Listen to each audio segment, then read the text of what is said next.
because uye obia sabi wodi wani to form ekọ form ehwe nuoma mu ye research ya efa John Dramani amam mu oba from 2010 2012 dikọ wie 2016 a ubeti asem ya American yase ena Ghana for se da bi ye koto aba yi kwaku ebu ahi ye koto aba yi Ghana for ahi ye koteki decision aya yepe ene wote eho complain se wa ya adwuma abosome sabi enkono wa asengotwe ye ntua woka atena yie ene manipa wurefie atena yie nipa enya asetena pa ne ahoto a na ne wurefie ne bere enu ntia na ma amokoto abasa because cover the time nemu oden a teacher fo no bia nkyerade afe akufu ado aban tue omoka enu nti wadwene ne se saa na wubehu no da bi o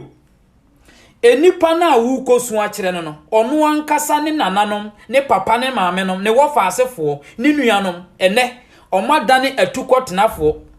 John Dramani Mahama bosha kesi a wode hye nsiremfo nyina no ene bosha wode hye nsiremfo ye nuanom omugu sirem bosha wode hye wo mo no a na ye sikire boshe no ena adane bonwono ama ye nuanom nsiremfo yesusu nsuo na me omonom ensuo mpode na omo no omo wo mu challenges dada aduane a omudie krofo aman so yesusu ne ye de amo omadi mese boshe bia wo hye wo mo ne no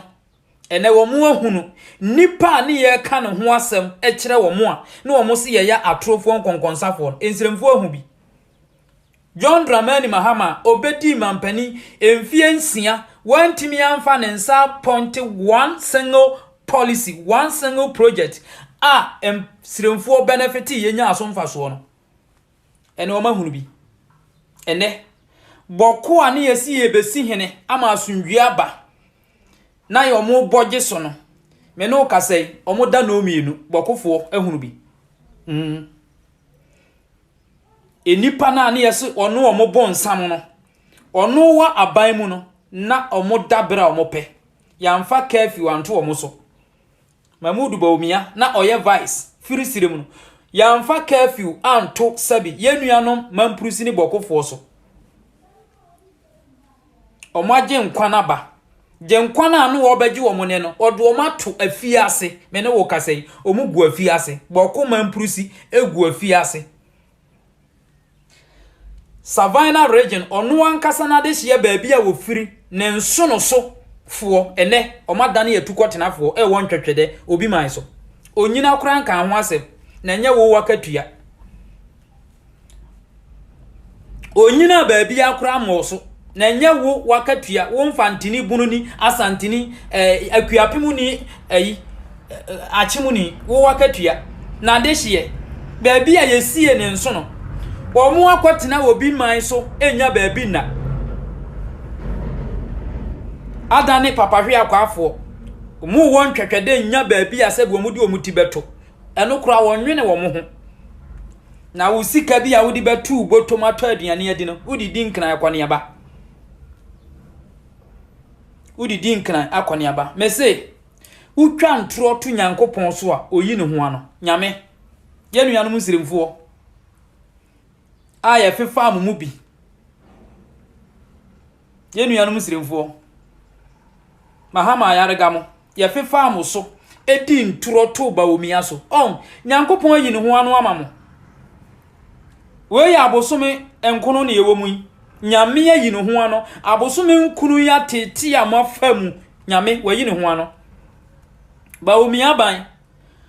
muhu international airport mohin kuro eye tamale muhu overhead ba omia ban mamprusi ni bonsam no a obama esiremu sayeye no obama nipa pempem ewu siremu no muhu nuoma muhu akwan muhu schools nipa bonini no ene agenkwana ba wade abanka ba gumunsa asa de mato afiase sa na nyame ye na de awieye ena aba ama mo no Danny Best say a kwan ne wa intinyanto boase na movie no afi na start o say yakotemale afi na yeduru ayi nsawam o say wable debi nyanto boase na traka ne because kwan ne wa. We have 3 years 4 months to go. Odi in December na krampon film e beto abana. We have 3 years 3 months into more relax. Na movie no afi na mbe start part 1. We dey comedies na wo hwe o. Comedies na wo hwe. Afi na ye oba ben hu the most painful things, the most painful parts in the country ye wo mu no ene omanbo no mu bu no. Niyama na ya no afi na oba be experience. For now say ye musane man is normal. So relax.